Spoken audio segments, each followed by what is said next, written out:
Hello, boa noite, gente. Já estamos ao vivo e a cores para receber vocês aí nessa live tão esperada, tão importante, um assunto tão incrível. Deixa eu chamar aqui já, né, nosso participante. Ele aqui, né? Deixa eu chamar ele aqui.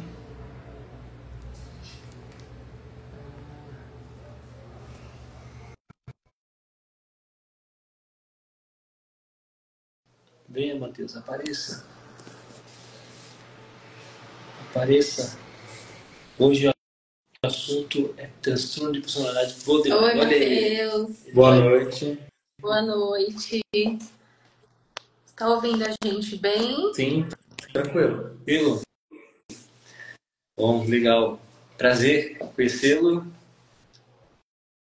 Obrigado por aceitar esse convite, estar com a gente aqui, né? Trazendo esse assunto que é um assunto importante, um assunto legal. É algo que acho que tudo que a gente trouxer, que a gente falar, né, sobre comportamento humano, sobre transtornos, sobre personalidade, né, sobre estruturas na estrutura clínica, né, das pessoas, acho que é importante para todos, né, a gente entender, porque aliás está falando sobre a gente também, né, está falando sobre nós seres humanos. Bom, eu vou deixar aqui com a Mônica, que ela vai dar esse andamento, vai falar com vocês aí, tá bom? Então você, vai lá. Matheus, a gente quer agradecer você, primeiramente, né, por ter aceitado o nosso convite. Né? Tenho certeza que vai ser muito bom, a gente vai aprender bastante junto com todo mundo aí que entrar. E aí eu quero pedir para você se apresentar, né? Falar do seu trabalho, que são várias coisas, né, que você faz. Aí você pode começar, então. Eu sou o Matheus, eu trabalho com saúde mental há 13 anos já, né? Eu comecei minha formação inicial em enfermagem, né? Então, e desde então, meu primeiro emprego na enfermagem já foi na saúde mental, né? Eu busquei a formação nessa área e eu trabalhei durante 8 anos no CAPS Álcool e Drogas, né? Com dependência química, e atualmente eu trabalho no CAPS Adulto, né? Com transtornos mentais. E aí, da minha vivência no CAPS, né, foi surgindo, inclusive acho que foi o que foi me levando para a psicanálise e para a formação, né, porque justamente com essa temática, com a borderline, né, então eu comecei, né, então assim, já tinha as formações em saúde mental, né, mas era voltada para a área da enfermagem, né, onde a gente tem uma escuta, mas é uma escuta diferenciada, né, então como que foi? Aí surgiu assim, eu sempre gostei muito de atender os pacientes borderlines que chegavam no serviço.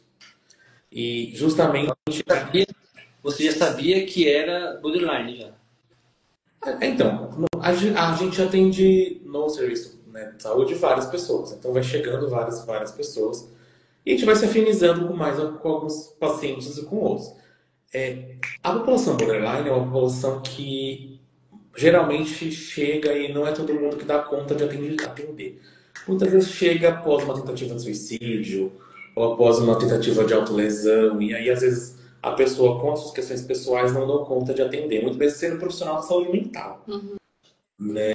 Então a gente, dentro do serviço, eu sempre gostei de atender a população border, que chegava com esse diagnóstico, né? E aí foi surgindo a necessidade, pelo SUS, o transtorno borderline ele não seria tratado em CAPS, não é considerado um acompanhamento em serviço CAPS, né? Que é um serviço mais agudo, para crises mais agudas, né?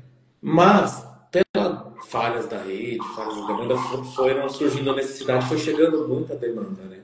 De paciente com transtornos, tentativas de suicídio, né? Acho que nos últimos anos aumentou muito, né, as tentativas, né? Todo dia é muito, por isso que fala muito do Setembro Amarelo, né? Então foi aumentando muito e foi surgindo as necessidades de criar espaços para essas pessoas dentro dos serviços, né, do serviço CAPS, porque o serviço que deveria dar conta, que seria o posto de saúde, a UBS, ele não dava conta, né? Porque muitas vezes é isso, a pessoa chega com uma fala, eu quero morrer, né? Isso é impactante, eu, tipo, se eu sair daqui, agora eu vou me jogar na frente de um carro, Uhum. né? Então, assim, não é todo mundo que dá conta de ouvir isso, né? É algo bem complicado. E aí foi surgindo esse interesse, e aí na época, eu e uma colega psicóloga do serviço, a gente resolveu montar um grupo dentro do CAPS, né, voltado pro transtorno borderline. Então, é um grupo específico para o diagnóstico,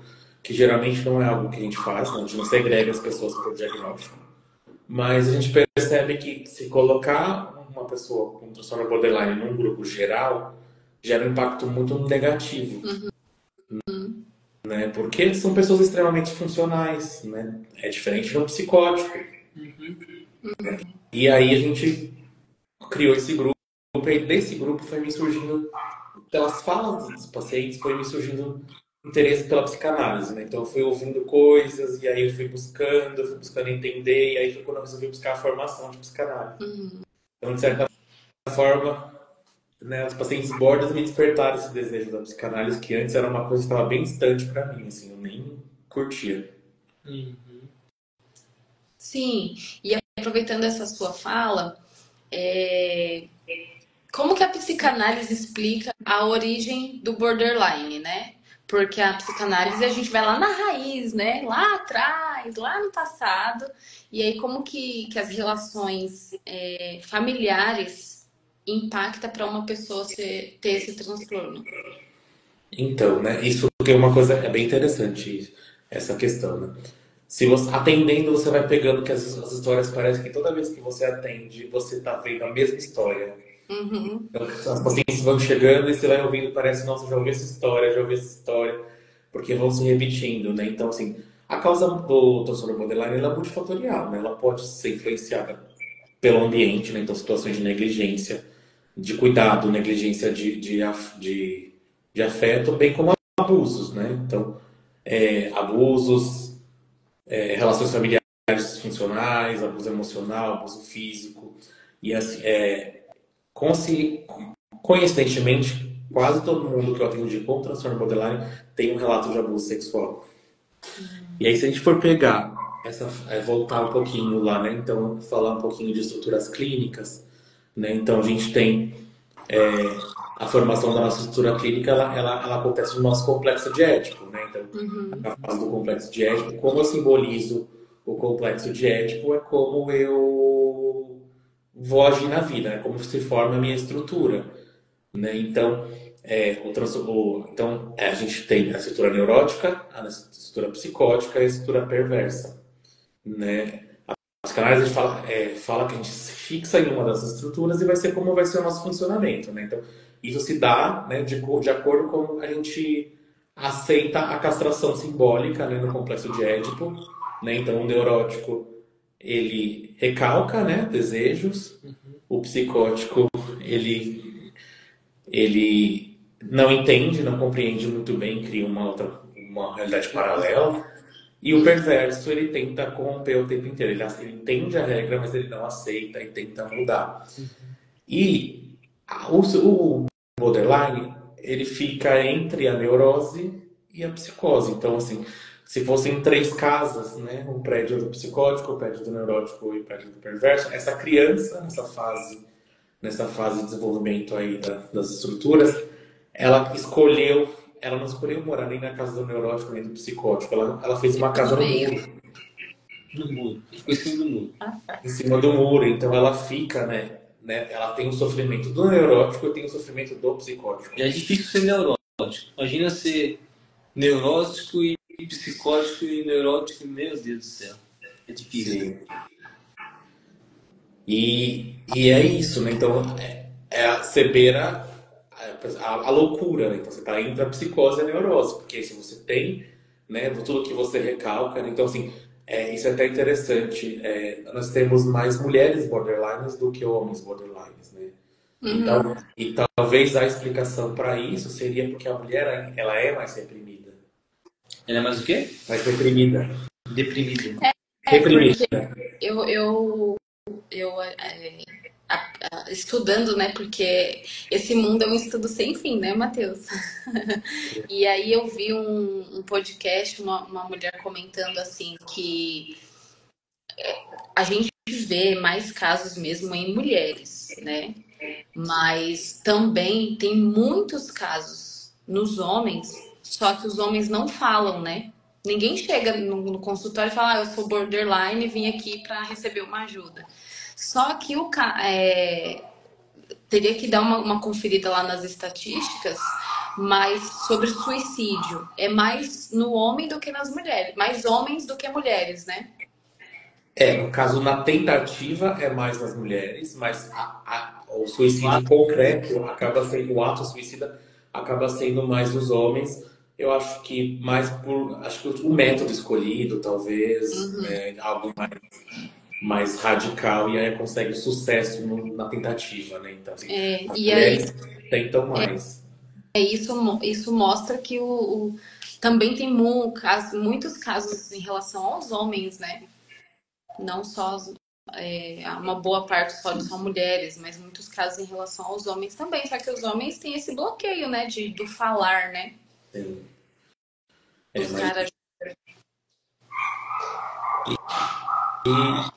Mas uma das outras questões que você perguntou no início, né, do que pode desenvolver, né, o transtorno borderline, tem falam também de questões genéticas, então às vezes ligado à família pode ter, e tem uma estrutura cerebral que chama amígdala, que ela é responsável pelas emoções, e no border a amígdala ela é diminuída. Ela já é pequena, né? Agora Então, diminuída. Então uma pessoa já pode nascer com esse transtorno? Por questões genéticas. Então, por isso, pode ter a questão genética, mas o ambiente interfere, né? Então, assim, a questão como... E aí você pegando, acho que nosso papel enquanto psicanalista, né, de investigar essa história, aí você vê, né, a questão de abusos e negligências no cuidado, né? Então, é isso. Essa pessoa não conseguiu se fixar numa estrutura sadia. Então, ela ficou ali entre uma e outra e com o sofrimento dos dois. Sim. Uma das grandes questões acaba sendo no borderline essa instabilidade emocional, né? Então, assim, o que é o transtorno borderline? A pessoa tem dificuldade nos relacionamentos, tem dificuldade da aceitação da autoimagem, comportamentos impulsivos, medo do abandono, né? Então, às vezes, beira a loucura mesmo. Assim, a pessoa fala, eu não sei por que eu fiz isso. Na hora eu não consegui pensar. Então, às vezes, a pessoa se coloca em situações de risco por entrar na casa, talvez, do psicótico aí nesse momento, né? Ela está no momento psicótico e aí, né, ela se coloca em risco, né? Desde relações sexuais desenfreadas, como situações de medo, se colocar realmente em situações que ela possa sofrer algum tipo de violência, desde a um ato impulsivo, agredir uma pessoa, fazer algo, né, contra si. Aí, só que isso contra si, muitas vezes essa agressividade volta para o corpo, né? E aí vem os cortes, né? A autolesão, que não necessariamente a autolesão é uma tentativa de suicídio, né? É uma punição, né? A autolesão, ela pode ser, muitas nas falas, o pessoal fala assim, a dor interna é maior do que a dor externa. Então, o corte alivia a dor. E aí, é até interessante isso, que quando eu estava começando a estudar sobre psicanálise, eu ouvi um podcast que estava falando sobre fazer uma comparação ao rabo da lagartixa, né? Então, quando que o rabo da lagartixa, né, a lagartixa ela se desprende de um pedaço, né, dela, quando tem um predador, para continuar existindo, né? Então, o corte pro border seria mais ou menos isso, né? Quando eu abro mão de um pedaço de mim, é para continuar existindo. Então, se o corte teria essa função, né, de lembrar que eu ainda estou aqui, né? Então, a dor ser aliviada, ver o sangue, ver que vai regenerar aquele tecido, é uma forma de estar aqui. Eu achei interessante essa comparação, né, do rabo da lagartixa. Eu até procurei agora aqui antes de vir para ver quem o autor exatamente, mas eu acredito que seja o Sandor Ferenczi que falou isso. Mas eu não consegui achar exatamente qual texto que ele falou isso. Eu ouvi no podcast e aí não consegui achar o texto. Mas eu achei... Eu acho que quando você olha pro corte do Border com esse olhar, muda um pouco a nossa percepção, tipo, porque não é sempre que ele se corta que ele quer morrer. Porque ele precisa do outro, assim, né, para sobreviver, digamos. Aí quando ele não tem o outro, é o vazio, né? Ele Isso. se sente vazio, né?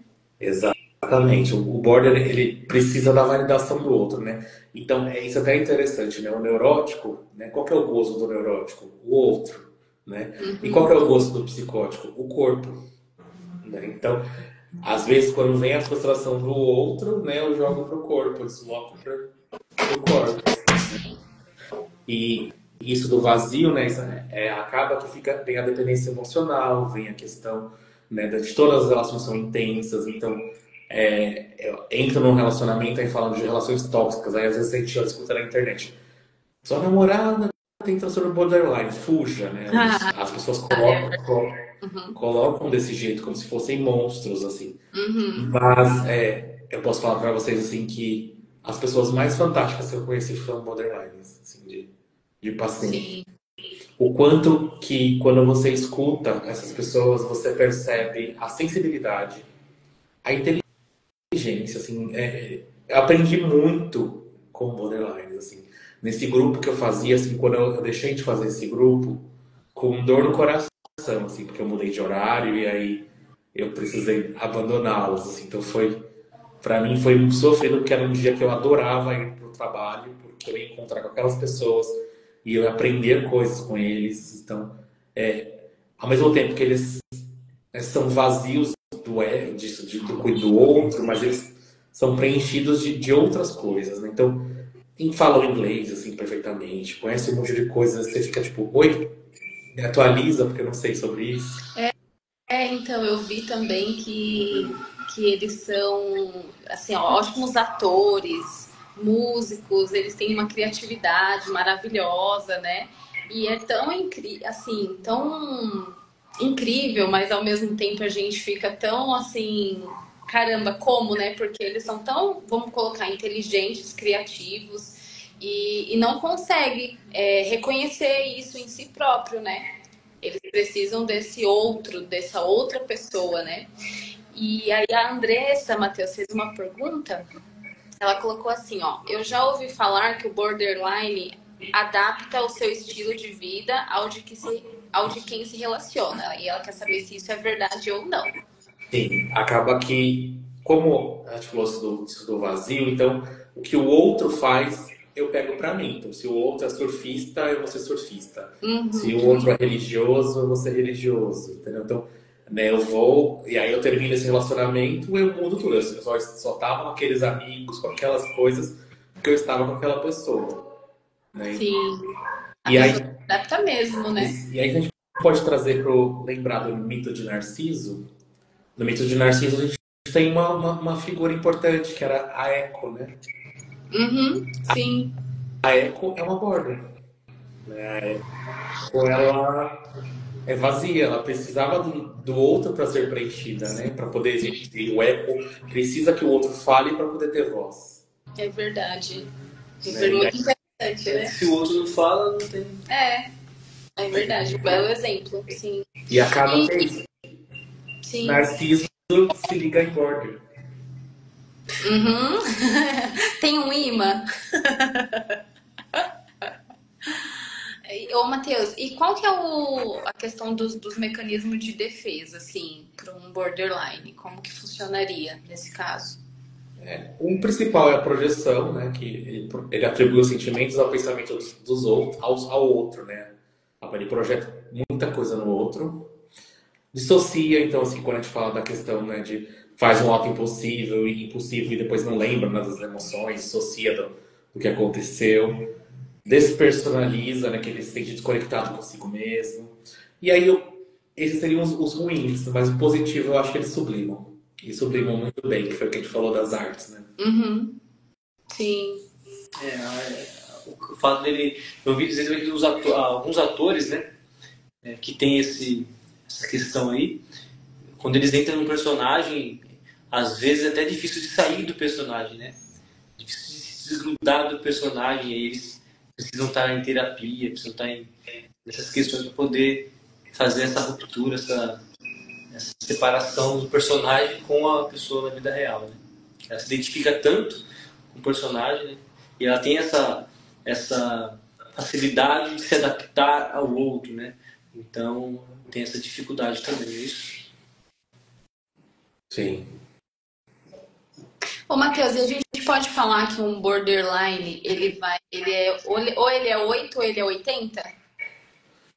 É a instabilidade emocional, né? Tanto que no CID, né? Se você pegar o CID agora, de Bordernet 60.3, que se você colocar, vai aparecer transtorno de personalidade com instabilidade emocional. Esse é o novo nome no DSM, né? E não o nome borderline, né? Porque borderline, o que seria isso? Seria realmente no limite, né? Fronteiriço, né? Seria uma personalidade limítrofe.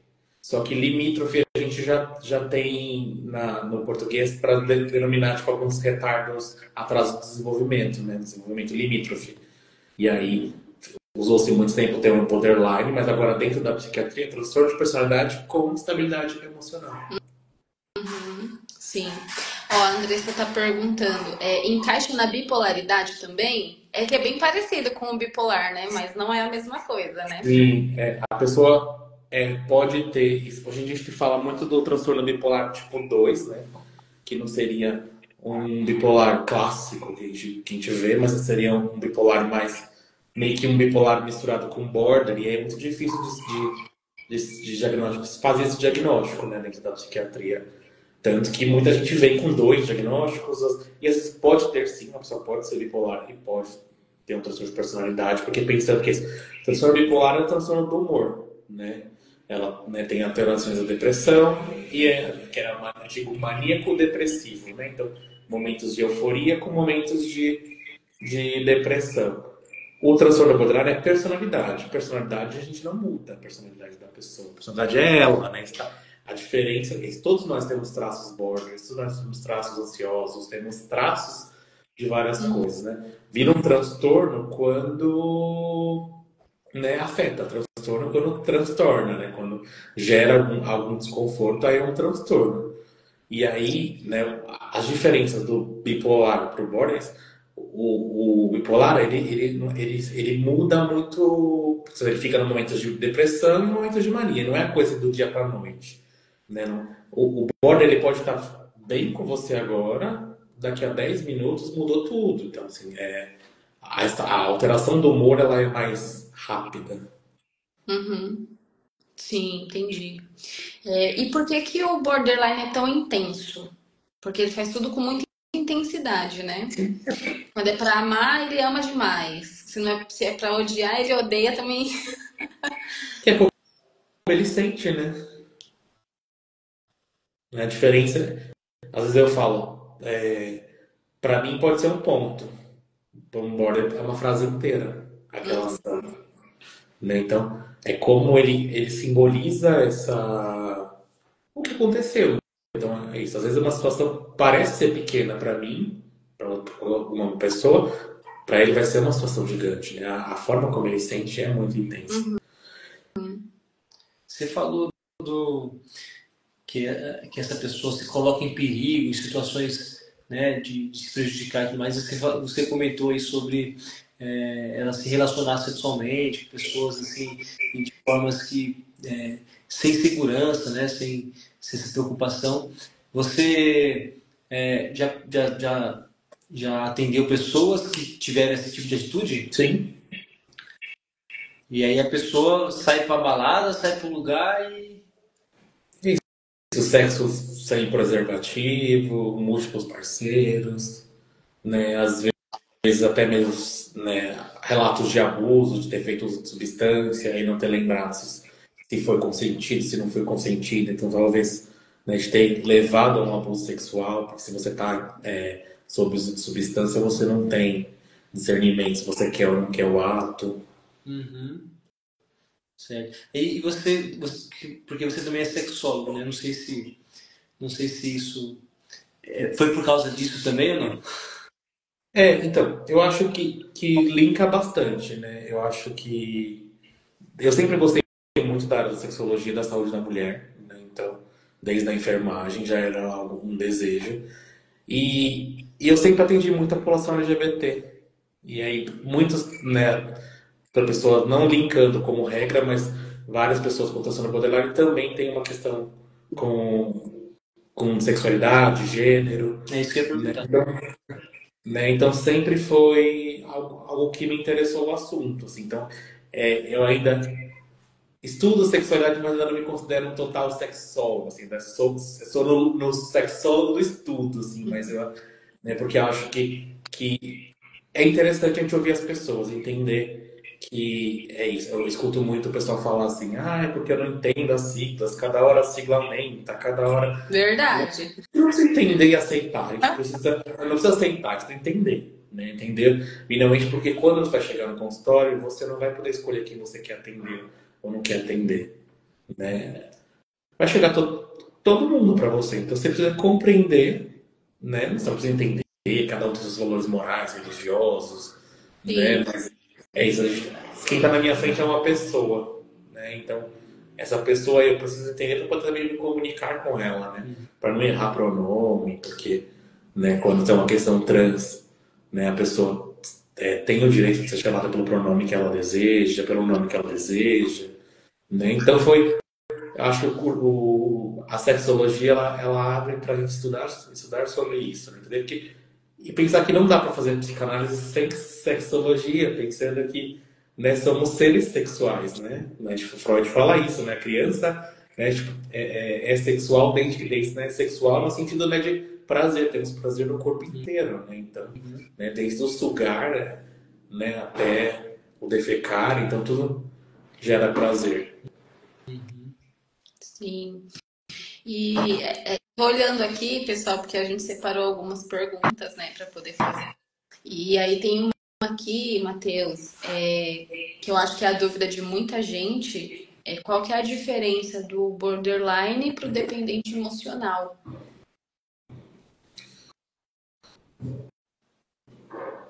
É que a dependência emocional ela pode ser sentida sem ter um diagnóstico de transtorno de personalidade. Dependência emocional depende das nossas experiências e quanto que eu coloco o outro acima de mim, né? Acho que a gente volta um pouquinho aí pro narcisismo primário, né? Então, quando a gente não consegue se amar primeiro para depois amar o outro, eu coloco o outro no meu papel de prioridade, né? Então, quando aquela criança que não foi amada, ela não consegue amar de verdade. Ela sempre coloca o outro como prioridade. Então, né, não necessariamente o border é dependente emocional. E cria, mas a dependência emocional em si, ela não está ligada à borderline. Sim, sim. E no o borderline, um dos traços mais marcantes é o medo do abandono, né? O medo de ser abandonado. E aí, como que a psicanálise contribui, né? Como que a psicanálise, chegando alguém lá, borderline, com o medo extremo ali do abandono, como que a psicanálise ajuda essa pessoa? A gente vai ter que explorar a raiz do medo, né? Por que aquele outro é tão importante? Por que você só vai existir se o outro tá ali? É isso que a gente vai ter que caçar com essa pessoa, tentar fortalecer esse ego dela, né? De que você não precisa deste outro para ver. E acaba que a relação ela vai virando uma relação tóxica, né? Que aí fica uma questão de dependência, então rola ameaça, então eu não, se você me deixar, aí começa, se você me deixar, eu vou tentar suicídio, e aí pro outro, né, para esse parceiro é muito difícil, porque aí vem a culpa, então você quer talvez deixar esse relacionamento, mas você fica preso, amarrado nessas questões, e eu acho que o nosso papel, né, se você estiver atendendo a pessoa, é fortalecer o ego dela, se você estiver atendendo o parceiro, né, que é importante, né, também ele procurar um processo de terapia, é mostrar para ele que ninguém é responsável pela vida do outro, né? Então a gente não pode construir uma relação né, com base na ameaça. Sim, Né? Então, assim, tem essa instabilidade, pode ser que numa dessas tentativas de separação a pessoa tente alguma coisa. Foi uma escolha dela, num ato impulsivo, num ato que ela pode talvez tentar e conseguir, né? Que seria o ruim, ou ela pode só. Que às vezes a pessoa fala, tentou para chamar a atenção. Às vezes sim, pode ser para chamar a atenção, mas às vezes ela pode errar na mão. E ela pode ter uma sequela dessa chamada de atenção, né? Pode ter uma sequela física, né? Ou algo que vai deixar ela mais comprometida, ou conseguir o sucesso no ato, né? Da tentativa. sim. Acho que a gente. Eu gosto de usar um exemplo que eu vi, né? Pra gente. Acho que tem muitas pessoas que estão aí que provavelmente, né, algumas não sabem, não conhecem a profundo, né? Isso daí. E é interessante a gente usar um pouco da prática. Daí você me corrija se eu estiver errado. Por exemplo, uma mulher que. A gente vai usar a mulher porque é a mulher que tem mais essa mais evidente, né, essa questão. Ela tem um marido e o marido ele não chegou em casa no horário, né? E ainda não chegou. E aí ela manda mensagem para ele, ele não responde, não atende as ligações, e aí a mulher começa, né? Começa a mandar um monte de mensagem, você tá na onde, não sei o que você tá fazendo, você tá me traindo, não sei o que, ó, se você não vir, se você não aparecer agora, se você não atender o telefone agora, eu vou me matar, e a culpa vai ser sua. Aí daqui a pouco, o marido responde, não, é o seguinte, eu tava na reunião aqui, eu não podia atender o celular. Aí então essa borderline, ela começa misturar ali a questão de culpa com querendo jogar nele. Não, me desculpa que você não atendeu, que não sei o quê, mas você tem que vir logo, você tem que vir, eu tô precisando de você. Seria mais ou menos isso ou não? Acho que nessa estabilidade emocional, eu acho que é a hora que ela entra na casa da psicose, né? Então você começa ali nas paranoias, então se ele não atendeu, porque tá me traindo. Aí você começa a criar um monte de fantasias, né? Mecanismos de fantasia. E aí, de repente, não aconteceu. Você foi até interessante. Você me lembrou hoje eu vi um caso assim, né? De uma paciente border que a gente acompanha que ela mandou o marido, ela, sei lá, ficou tão coisa que colocou rastreador no carro do marido.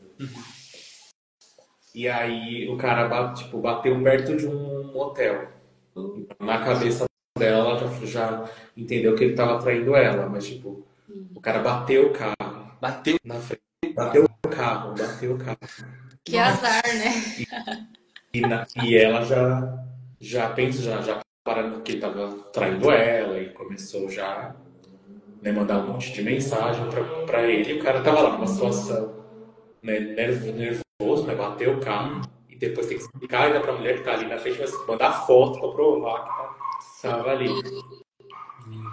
E para provar, né? Porque para fazer ela entender também vai ser complicado, né? Sim. Se a pessoa ela vai entender se ela quiser, né? Porque ela pode ver o carro batido e aí ela pode falar assim, não, você bateu só pra você me enganar. E, ô Matheus, e tem muitos casos que é tratado com medicação, né? O transtorno borderline.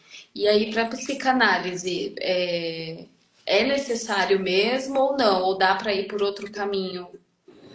A medicação, né, ela acaba sendo, né, para psiquiatria a gente tem uma tendência a querer medicar sintomas, né? Então a gente, né, a gente não pode sofrer, tem isso, né? Então a gente não pode sentir dor, não pode sentir medo, não pode sentir raiva, não pode sentir fome, né? Então, né, a medicação tem o lado bom e ruim com tudo isso, né? Então, né, tem pessoas que querem viver anestesiadas o tempo inteiro e tem profissionais médicos que talvez faça isso, né? Então a pessoa vai numa consulta, então hoje dá remédio para dormir, hoje dá remédio para acordar, e vai todas as queixas e sintomas da pessoa, vai medicando, e a pessoa vai vivendo uma anestesiada aí, né? E eu acho que a psicanálise a gente tem que tentar buscar o porquê do sintoma, né? A gente não pode demonizar a medicação, né? Eu acho que a medicação é importante, bato bastante isso na tecla, que a gente não pode nunca orientar o paciente a não tomar a medicação que foi prescrita, né? Acho que talvez orientasse a te perceber que, nossa, ele está hipermedicado, tá? A pessoa não tem mais sentimento, né? Não consegue Né? Você está atendendo ali uma pessoa no consultório que ela não consegue mais esboçar nada. Se ela está com raiva, com fome, que sentimento que ela teve, se está com ciúmes. Então, isso eu acho problemático. Sim. Mas, É por causa dos remédios, né? sim. Mas, assim, geralmente, medicações são usadas para o controle dos impulsos. Né? Então, como uma das questões da instabilidade emocional é o impulso, né? Então, é utilizado para esse controle. Então, geralmente, os psiquiatras prescrevem um estabilizador de humor, né? Para dar uma controlada em alterações de humor. Lembrar que às vezes não é porque a pessoa é border, ela não pode ter outras questões, ela pode estar depressiva. Precisa de uma medicação para depressão, né? Um antidepressivo. Muitas vezes tem indutores para controle de impulso. A quetiapina, por exemplo. A quetiapina é um antipsicótico, né? Só que na dosagem, às vezes, mais baixa, ela tem uma função de controle de impulso e não de antipsicótico, né? Vai ajudar na questão de organizar os pensamentos, mas né, não é um antipsicótico a função inicial que o médico quer. Então, é válido, mas assim, não vai ser dificilmente um border vai melhorar só com medicação. Né? Você falou no começo, né, que você trabalhava lá no CAPS e tudo mais, e chegava nesses casos, e por isso você então resolveu se aprofundar nesse tema, nesse assunto. Essas pessoas que chegavam lá também eram mais mulheres? Sim. Mas chegou a ter homens ou não? Tem, mas bem pouco. Assim, nesse grupo, para você ter, sei lá, de 10 mulheres, tinha 2 homens. Então, E eles, aí, eu não entendi muito bem em relação ao CAPS, mas aí de lá vocês teriam um encaminhamento para um profissional e essas pessoas iam ou não? É que assim, dentro do serviço CAPS, a gente faz as terapias em forma de grupo. Né? A gente não tem, em grupo, né? a gente não tem equipe para dar conta de vários atendimentos individuais. Mas muitos pacientes que passavam com a gente, né, quem tem condições de manter o acompanhamento psicoterápico sempre foi indicado. E tem pessoas que precisam, às vezes, desses espaços, né, de ter um momento individual de fala, que é importante, mas precisa, às vezes, ter esse momento do grupo. E por incrível que pareça, terapia em grupo, às vezes, parece ser uma contenção de dinheiro, né? As pessoas falam, é para atender mais pessoas ao mesmo tempo e gastar menos. Mas super funciona, assim, né? Eu estou fazendo agora um outro grupo agora com viés mais psicanalítico dentro do serviço. E como funciona, assim, às vezes você escuta o paciente falar assim, olha, eu consigo falar aqui o que eu não consigo falar com o médico. Poxa. Que legal, né? Se sente bem acolhido, né? Sim. Legal. Eu também, eu nunca participei e não vi grupos em terapia de grupo, né? Mas também me sinto assim, ao ver, né, o pessoal divulgando e tudo mais, eu fico pelas minhas questões, né? Acho que é bem difícil também você estar no espaço ali e ter que falar sobre algum assunto seu, assim, e tudo mais. E no meio de todo mundo ali, né? Mas é legal esse pessoal que consegue fazer, porque eu acho que só o fato da pessoa estar ali, no meio de todos, né? De algumas pessoas, e conseguir falar, acho que é um passo muito gigantesco, cara. Muito gigantesco. Eu acho que coloca a gente no lugar de ser humano, né? Pensar que, tipo, eu não sofro sozinho, né? Então, né, o outro também sente algo semelhante ao que eu tô pensando, né? Então, não é loucura da minha cabeça, né? Então, às vezes a pessoa fica com essa... Sabe que é loucura da minha... E quando você vê que o outro pensa igual a você, de alguma forma, gera identificação. Então, isso é positivo. E era o que eu frisava muito. Falei, gente, não é um grupo pra gente ficar trocando. Ah, eu tentei suicídio assim, ah, eu fiz isso, eu me cortei desse jeito, né? Não, era justamente para tentar lidar com as emoções, né? Como que eu lido com uma situação de traição? Como que eu lido com uma situação de desconforto no meu trabalho? Sim. Ó, a Andressa fez mais uma pergunta e o pessoal tiver dúvida aí pode mandar pra gente, tá bom? O que leva um borderline a buscar ajuda na terapia? Alguns sintomas, sentimento Qual a primeira coisa que eles falam antes de saber que são border? Então, geralmente, né, muitas vezes a pessoa chega através de uma tentativa, né? Então, acaba chegando, né, por alguma situação desconfortável. Ninguém vai procurar terapias, né, sem ter tido Problema, desconforto.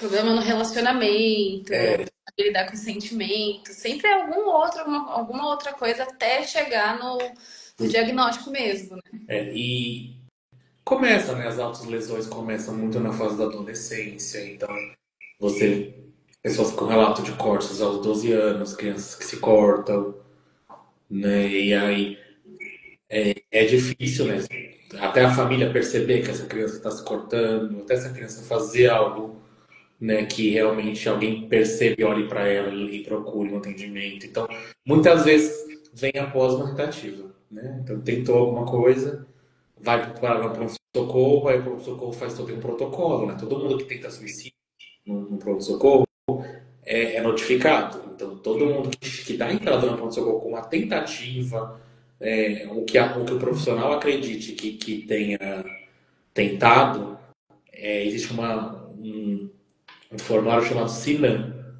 que é notificado pela vigilância sanitária, né? Então, até mesmo para as questões estatísticas, então daí vem as estatísticas, né, de quantas pessoas tentaram e é acionado a rede de cuidados, geralmente no SUS. Então, existe esse cuidado dentro do SUS, da gente ir atrás dessa pessoa para tentar entender se ela está em tratamento em algum lugar.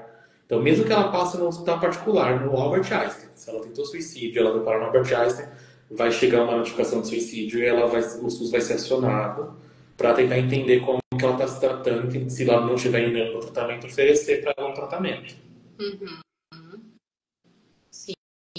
E tem uma outra pergunta: quais as características das oscilações de humor do border? Características? Eu creio que seja essa instabilidade mesmo, né? De tá tudo bem, aí acontece um desconforto muito assim, sei lá, um grupo de pessoas, e só uma pessoa sentiu ali que aquela situação foi muito ruim, e aí muda o humor, e aí às vezes faz algo impulsivo, então sei lá, o marido tá dirigindo, a pessoa vai lá e desliga a chave do carro, assim, e joga pela janela. Caramba, já pensou?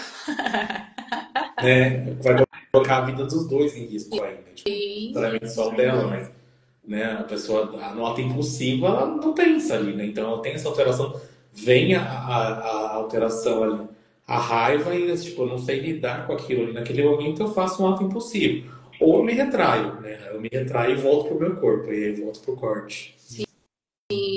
Eu vi como que é o nome daquela psiquiatra famosa lá? Ela fazendo um comentário que tem o borderline explosivo e o implosivo, né? E que aí você me corrija, né, se estiver errado. Que o implosivo é justamente esses que se cortam, se mutilam, né? Porque aí ele não põe pra fora, ele usa ele mesmo como punição, que seja, né? Assim, igual você explicou pra gente, né? É uma forma de sentir, né? O corpo ali. E o explosivo é tipo o caso dessa mulher aí que você falou, né? Desligar o carro e vai atrás do marido e queima as roupas e quebra tudo. Isso tá certo? É assim mesmo que funciona? Porque foi um ato impulsivo. Essa realmente, eu nunca tinha ouvido essa definição, né? Porque acho que até essa doutora, ela não é da psicanálise, né? Acho que ela é Essa é a outra. psiquiatra, né? Acho que ela segue uma outra linha, às vezes.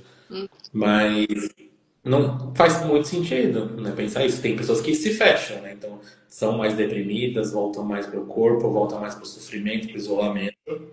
E tem pessoas que vão fazer atos impulsivos, né? E depois vem a culpa, porque esse que é o problema, né? Como o lado neurótico do board Vai vai ter aflorar, culpa. né?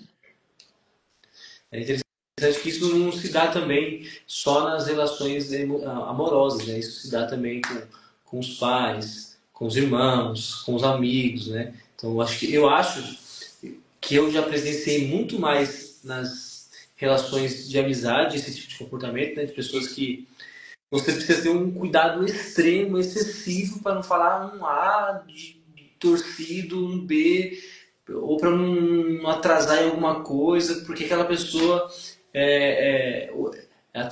se você está fazendo o que ela gosta, ali, ela está te amando pra caramba. Mas daqui a pouco você erra uma letrinha, você faz uma coisa, ela já te exclui, já te bloqueia no WhatsApp, já manda você para aquele lugar, já era, acabou a amizade. Tipo assim, é realmente aquilo que se falaram, né? Ou é 8 ou 80, né? Ela vai, ela oscila e é coisa muito rápida. Ela pode estar aqui conversando com você está conversando, dando risada, e aí você errou na palavra, já era. Fechou a cara, mudou o humor, tá indo embora, né? Se tá jogando futebol, pega a bola é minha, tô indo embora. Tchau. Sim, não importa o que você já fez de bom, né? Mas aquilo que você fez de mal naquele momento realmente, né, vai te deixar te desmoralizar e você não existir mais, né? Só que aí vai vir um ato impossível, só que vem a culpa aí depois, né? Sim. E o borderline tem cura? Esse transtorno tem cura, Matheus? Cura não, né? Igual a gente falou, é o tratamento e a gente fala da maturidade, né? Então, assim, conforme a gente vai envelhecendo, né, e vai amadurecendo e entendendo mais como eu funciono, eu vou buscando melhorar, né? Então, geralmente, quando você está mais velho, você tem atos menos impulsivos. Você vai refletir mais um pouco sobre isso. Não significa que, então, assim, tá, isso é uma doença só de jovens. Não. Ela começa, né, manifesta-se nessa fase da juventude, né? E que se estende aí, mas se a pessoa começa um processo terapêutico desde o início para conseguir lidar com as emoções dela,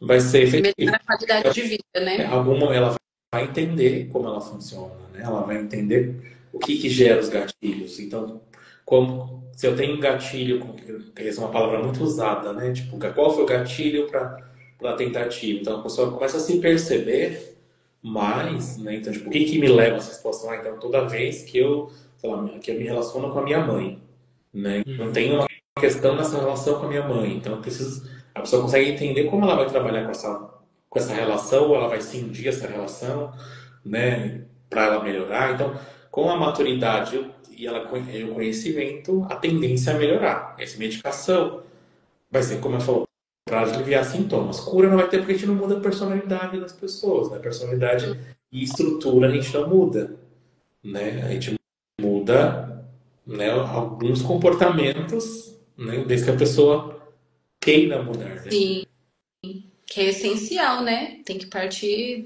desse primeiro passo, a pessoa querer ajuda, né? Querer mudar, né? Nessa questão de você dizer que com a idade, né, conforme a idade vai aumentando, a pessoa vai tendo essa melhora aí também, tendo mais consciência, né, e controle emocional. Isso, não sei se poderia fazer essa junção da neurociência que diz que, né, a questão do córtex pré-frontal, né, que na fase mais jovem a gente tem menos controle, né, nessa tomada de decisões, então isso acaba sendo mais ativo, né, nos adolescentes, né, ou até os 20 e poucos anos, porque é uma fase que ainda não está todo estruturado. Dá para juntar e dizer que isso contribui? Sim, Ana, até mesmo se a gente pensar que a gente falou da questão fisiológica, né, e anatômica da amígdala, né, Uhum. e é menos desenvolvida, vamos pensar que tudo que a gente trabalha, ela pode desenvolver, né? Se você trabalha um membro na fisioterapia, né, que está com uma lesão, se você pode tentar fazer esse membro ter uma funcionalidade melhor, né, não uma cura total, mas uma funcionalidade, né? Você pode buscar uma funcionalidade para um órgão. Então vamos pensar que talvez a gente estimulando a amígdala cerebral, né, o córtex pré-frontal da pessoa, ela consiga amadurecer e mudar, né? Também a gente fala de, às vezes, num AVC, da neuroplasticidade, né? Então, às vezes a pessoa, ela tem um AVC e aí ela precisa desenvolver outros métodos e o cérebro vai criando outras formas de se adequar às situações. Uhum. Ah, tá, legal, isso é bem interessante. A Acho que é Sami, né?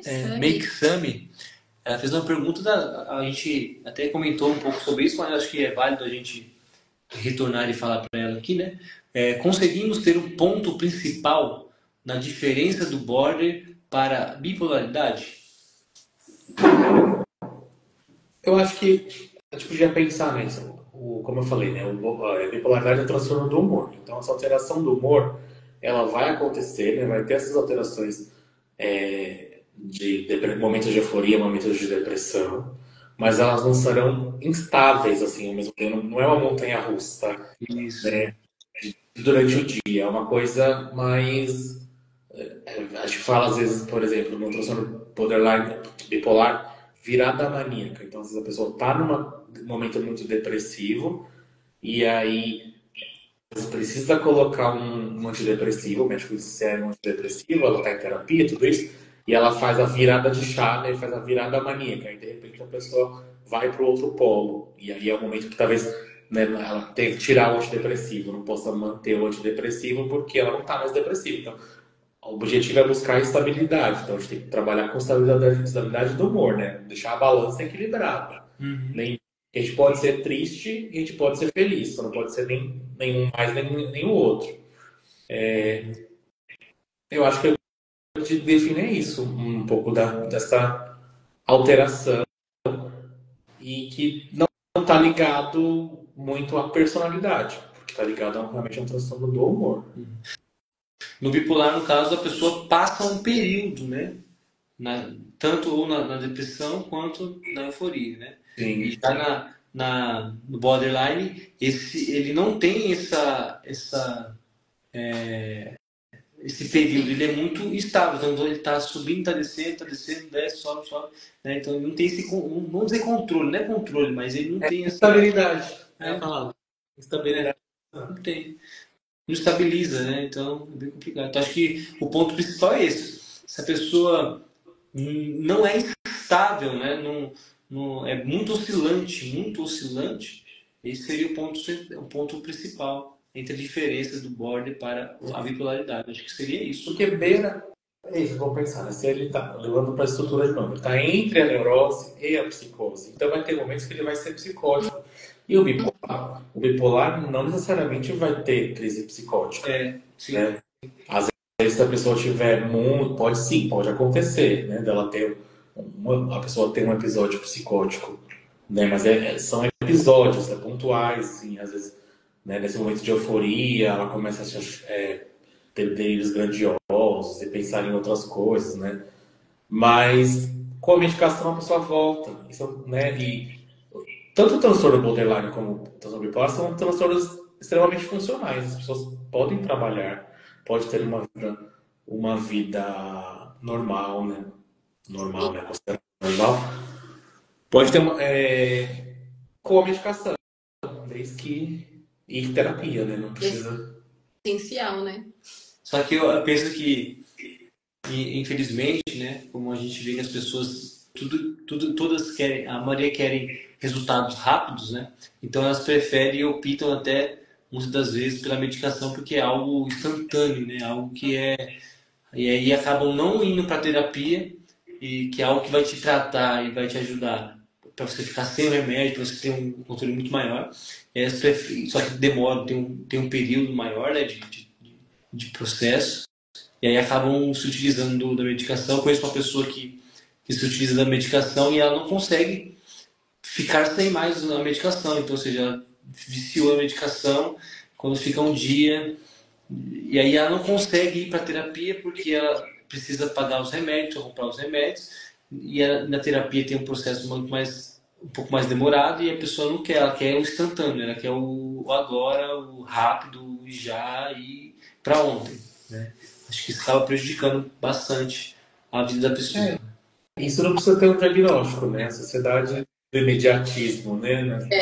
Nós queremos respostas rápidas para tudo, né? Hoje em dia. A gente não pode sofrer. Não pode sofrer. Verdade.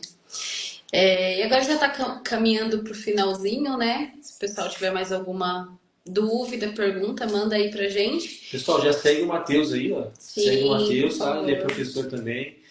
Segue a gente também aí.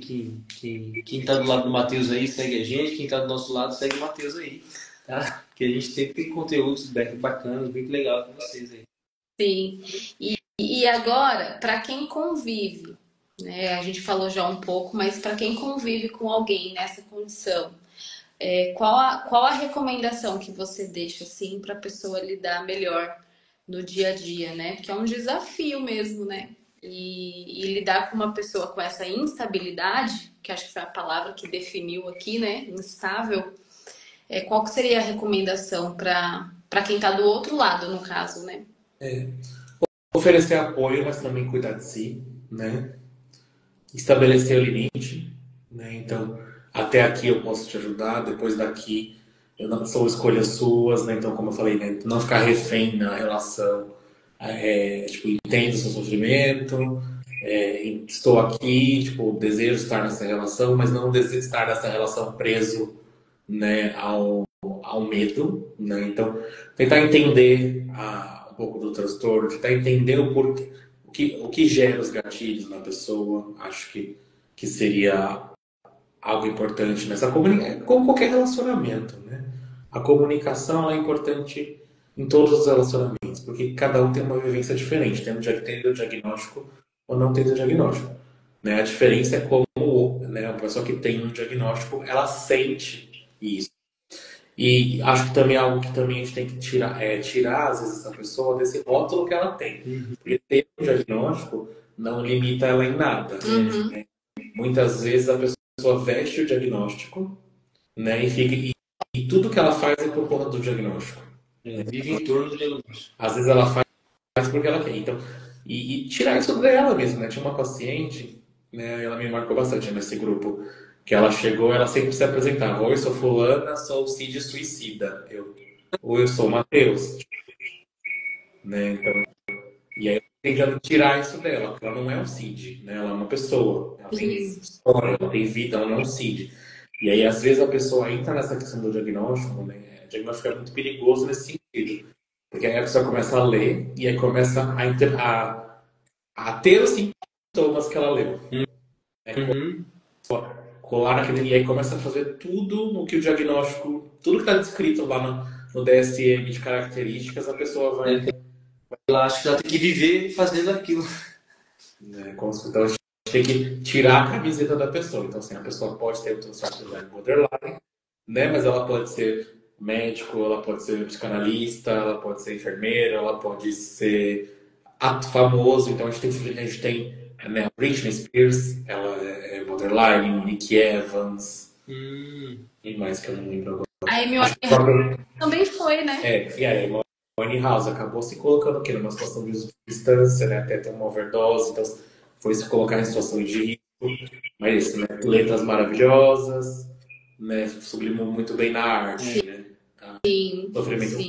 O Renato Russo. E o Van Gogh? Van Gogh, será que ele era também? Do Van Gogh, não sei. Porque aí agora a gente começa a ver o pessoal muito assim, voltado pra arte e tudo mais, a gente já fica. Mas não é só arte, né? Se você for pegar várias pessoas, né, letras de música, pessoas que às vezes for pensar no suicídio, né? Eu gosto muito do Chorão, lembrava, assim. Eram umas letras maravilhosas e o cara não conseguiu dar conta, né? Sim. Não sei se ele tinha um diagnóstico. Né? Você falou do Renato Russo, ele tinha um diagnóstico? É isso? Então, até tava vendo um pouco antes, parece que ele tem uma música, Clarice, que fala sobre. Tá até no material da aula do CETEP. Que fala sobre isso, né? Tipo, como se fosse, ele tava contando sobre ele. Então a música fala de corte, fala, né, coloca a Clarice, né, o nome do personagem, mas como se estivesse se referindo a ele. Entendeu? Acho que é. Muito bom. É isso. Matheus, muito obrigada por todo esse conhecimento pra gente, pro pessoal que participou aqui. Você quer falar mais, complementar com mais alguma coisa? Acho que era isso, gente. Obrigado a vocês por ter me convidado. Espero ter conseguido responder as questões. Né? Acho que esse do meio do virtual ainda fica um pouco distante, né? Mas eu acho que ao mesmo tempo a gente se aproxima, é legal, né? Porque A gente consegue se aproximar, sim, sim. A gente que agradece, né? Por com você ter aceitado o certeza. nosso convite, por essa oportunidade, a gente falar um pouquinho mais aqui, que é uma forma também de ajudar outras pessoas, né? Com conhecimento, porque conhecimento é a base de tudo, né? E o pessoal